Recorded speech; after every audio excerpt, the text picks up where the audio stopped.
ഇടുക്കിയിൽ 4 വയസ്സുകാരി പനി ബാധിച്ചു മരിച്ചത് ചികിത്സാ പിഴവ് മൂലമെന്ന ആരോപണവുമായി കുടുംബം. കുഴിത്തുളു സ്വദേശികളായ വിഷ്ണു അതുല്യ ദമ്പതികളുടെ ഇളയമകൾ ആധികയുടെ മരണത്തിൽ ആണ് കുടുംബം പരാതി ഉന്നയിച്ചിരിക്കുന്നത്. ആശുപത്രിയിൽ നിന്നും അമിത ഡോസിൽ മരുന്ന് നൽകിയതും തുടർ ചികിത്സ നൽകാത്തതുമാണ് മരണത്തിലേക്ക് നയിച്ചത് എന്നാണ് ആരോപണം.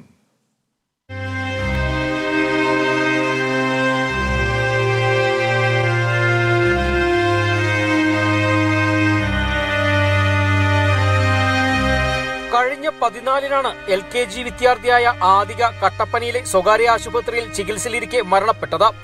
12-ന് പനി ബാധിച്ച കുട്ടിയെ ചേറ്റുകുഴിയിലെ സഹകരണ ആശുപത്രിയിൽ എത്തിച്ചു. അവിടെ നിന്നും നൽകിയ മരുന്നുകൾ കുട്ടിക്ക് നൽകിയെങ്കിലും 14-ന് പനി കൂടുകയായിരുന്നു. ഇതോടെ കട്ടപ്പനയിലെ സഹകരണ ആശുപത്രിയിൽ എത്തിച്ചു. മുൻപ് കൂടുതൽ അളവിൽ മരുന്ന് നൽകിയതാണ് കുട്ടിയുടെ ശാരീരിക ബുദ്ധിമുട്ടുകൾക്ക് കാരണമെന്ന് ഡോക്ടർ അഭിപ്രായപ്പെടുകയും ചേറ്റുകുഴിയിലെ സഹകരണ ആശുപത്രിയിലാണ് കാണിച്ചതെന്ന് വീട്ടുകാർ പറയുകയും ചെയ്തതോടെ അല്പസമയത്തിനുള്ളിൽ കുട്ടിക്ക് മറ്റു കുഴപ്പമില്ല, വീട്ടിൽ കൊണ്ടുപോയിക്കൊള്ളാൻ പറയുകയായിരുന്നുവെന്നും കുടുംബം ആരോപിക്കുന്നു. വീട്ടിലെത്തി ഏതാനും മണിക്കൂറിനുള്ളിൽ അസുഖം മൂർച്ഛിക്കുകയായിരുന്നു.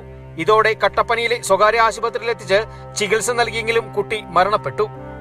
പറഞ്ഞപ്പോഴത്തേക്ക് ഡോക്ടർ പറഞ്ഞു ഈ മരുന്ന് ഒന്നും കുഞ്ഞിന് അങ്ങനെ കൊടുക്കില്ലാത്തതാണ്, ഇത് ഓവർഡോസാണ് മരുന്ന്. ഞാൻ പറഞ്ഞു ഇത് ചേറ്റുവിലെ സഹകരണ ഹോസ്പിറ്റലിൽ നിന്നാണ് ഈ മരുന്ന് തന്നതെന്ന് പറഞ്ഞു. അപ്പോൾ അവരെന്നേരം തന്നെ പറഞ്ഞു അതങ്ങനെ സംഭവിക്കുന്നതല്ല, താങ്ങാൻ മരത്തിൽ നിന്ന്. അപ്പോൾ ഈ ആ സഹകരണ ഹോസ്പിറ്റലിൽ നിന്ന് വന്ന മരുന്നിൻ്റെ ബില്ലും കാര്യങ്ങളും എൻ്റെ ഉണ്ടായിരുന്നു. അത് കഴിഞ്ഞ് കുഞ്ഞിന് ECG എടുത്ത് കഴിഞ്ഞപ്പോഴത്തേക്ക് കുഞ്ഞിന് ഹാർട്ട് ബീറ്റിൽ നല്ല വേരിയേഷൻ ഉണ്ടായിരുന്നു. അത് കുഞ്ഞിന് അത് മാറാൻ വേണ്ടിയിട്ടാണ് കുഞ്ഞിന് ട്രിപ്പ് ഇട്ടു. ബ്ലഡ് ടെസ്റ്റ് ചെയ്യണമെന്ന് പറഞ്ഞു. ബ്ലഡ് ടെസ്റ്റ് ചെയ്ത് കഴിഞ്ഞപ്പോഴത്തേക്ക് അതിൻ്റെ ട്രിപ്പ് ഒരു പകുതിയാകുന്നതിന് മുമ്പ് തന്നെ ബ്ലഡിൻ്റെ റിസൾട്ട് വന്നു കഴിഞ്ഞപ്പോഴത്തേക്ക് കുഞ്ഞിന് കൗണ്ടോ ഒന്നും ഒരു കുഴപ്പമില്ല, കുഞ്ഞിൻ്റെ കൗണ്ടെല്ലാം നോർമലാണ്. ഈ മരുന്നിൻ്റെ ഓവർഡോസ് കൊണ്ടുള്ള ക്ഷീണം മാത്രമേ ഉള്ളൂ, വേറെ പ്രശ്നമൊന്നുമില്ല. ചേറ്റുകുഴിയിലെ ചികിത്സാ പിഴവ് പുറത്തറിയാതിരിക്കാൻ കട്ടപ്പന സഹകരണ ആശുപത്രിയിലെ ഡോക്ടറും കൂട്ടുനിന്നും തുടർ ചികിത്സ ലഭ്യമാക്കുകയോ മറ്റാശുപത്രിയിലേക്ക് മാറ്റണമെന്ന് ആവശ്യപ്പെടുകയോ ചെയ്യാതെ പറഞ്ഞുവിടുകയുമായിരുന്നെന്നാണ് ബന്ധുക്കളുടെ ആരോപണം.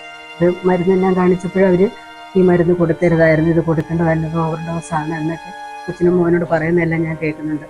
ഇത് എവിടുന്നാ മേടിച്ചത്? ആശുപത്രിയുടെ കാര്യം ആദ്യം അവൻ പറയുന്നില്ലായിരുന്നു.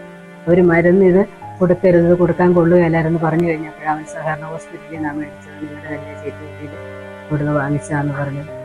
പക്ഷെ ആ സമയത്തെങ്കിലും അവർ ഞങ്ങളോട് ഈ മരുന്ന് ആശുപത്രിയെ രക്ഷിക്കാതെ ഞങ്ങളുടെ കുഞ്ഞിനെ രക്ഷിക്കാനുള്ള മാർഗം എന്തെങ്കിലും അവർ നോക്കിയിരുന്നെങ്കിൽ ഞങ്ങളുടെ കുഞ്ഞിനെ ഞങ്ങൾ എവിടെയെങ്കിലും കൊണ്ടുപോയി രക്ഷപ്പെടുത്തിയെടുത്തല്ലായിരുന്നു.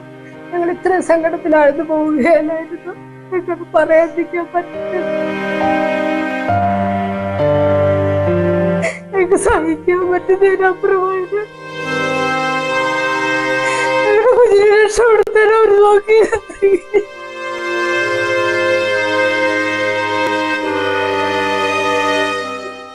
സംഭവത്തിൽ ഡോക്ടർമാർക്കെതിരെ അന്വേഷണം ആവശ്യപ്പെട്ട് മാതാപിതാക്കൾ പോലീസിലും ഇടുക്കി ജില്ലാ കളക്ടർക്കും പരാതി നൽകി. എന്നാൽ ചികിത്സാ പിഴവ് ഉണ്ടായിട്ടില്ലെന്നും കുട്ടിയുടെ ശാരീരിക ബുദ്ധിമുട്ടുകൾ മനസ്സിലാക്കിയതിനാൽ ശിശുരോഗ വിദഗ്ധനുള്ള ആശുപത്രിയിൽ എത്തിച്ച് ഉടൻ ചികിത്സ നൽകണമെന്നാണ് നിർദ്ദേശിച്ചതെന്നും സഹകരണ ആശുപത്രി അധികൃതർ വ്യക്തമാക്കി. Kerala vision news, Idukki.